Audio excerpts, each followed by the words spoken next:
পৃথিবীর সবাই আপনার সাথে বেইমানি করলেও আপনার পরিশ্রম কিন্তু কখনোই আপনার সাথে বেইমানি করবে না। এই কথাটা কেন বললাম অবশ্যই সবাই বুঝতে পারছেন, তাই না? এতদিন যারা কষ্ট করে এই ফেসবুক প্ল্যাটফর্মে লেগে আছেন, পরিশ্রম করছেন, তারা কিন্তু এখন পরিশ্রমের ফল পাচ্ছেন। কিছু কিছু সময় দেখবেন অন্যের আনন্দ দেখলেও কিন্তু আনন্দ লাগে, তাই না? তো কিছু কিছু ছোট ছোট কন্টেন্ট ক্রিয়েটার আপুদের বা ভাইয়াদেরকে দেখতেছি কন্টেন্ট মনিটাইজেশন পেয়ে গেছে, তো তাদের যে একটা খুশি, তাদের যে একটা আনন্দ, এটা দেখলে কিন্তু নিজেরও খুব আনন্দ লাগে। তো সবাইকে অনেক অনেক অভিনন্দন ও ভালোবাসা রইল যারা যারা কন্টেন্ট মনিটাইজেশন পেয়ে গেছেন। এখান থেকে এখন ইনকাম করবেন এবং আপনাদের স্বপ্নগুলো পূরণ করবেন। ইনশাল্লাহ আমরাও একদিন চেষ্টা করবো, পেয়ে যাব, কিন্তু হয়তো ফেসবুক আমাদেরকে উপযুক্ত মনে করে নাই, তার জন্য হয়তো পাচ্ছি না। ইনশাল্লাহ পেয়ে যাবে। কিন্তু আমার কাছে মনে হয় কন্টেন্ট মনিটাইজেশন পাওয়াটা যতটা কঠিন, এটা ধরে রাখা হচ্ছে তার চেয়ে বেশি কঠিন।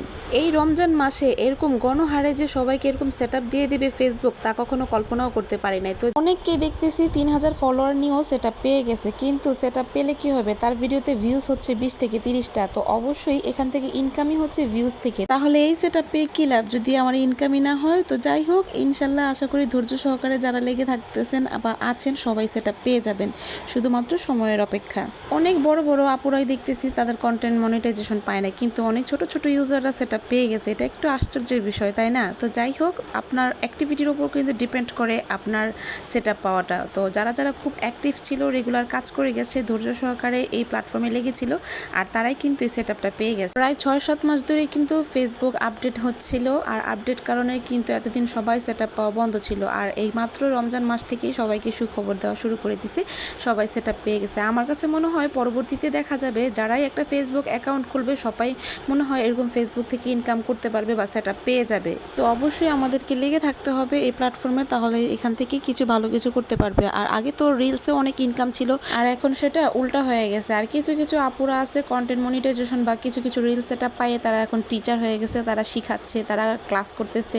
যারা এই ধরনের কথা বলে তাদের ফাঁদে কখনোই পা দিবে না। আমি মনে করি তাদের কারণেই এই ফেসবুক প্ল্যাটফর্মটা একদম নষ্ট হয়ে গেছে। মানুষের ভিতরে একটা লোভ দেখাই দিচ্ছে যে এখান থেকে কোটি কোটি টাকা, লাখ লাখ টাকা ইনকাম করা যায়, এরকম একটা লোভ দেখাচ্ছে। আসলে কষ্ট না করলে, ধৈর্য সহকারে লেগে না থাকলে কেউ এখান থেকে, এই প্ল্যাটফর্ম থেকে সফল হতে পারবেন না। তো যাই হোক, কি আর করার, অনেক কথাই বলে ফেললাম।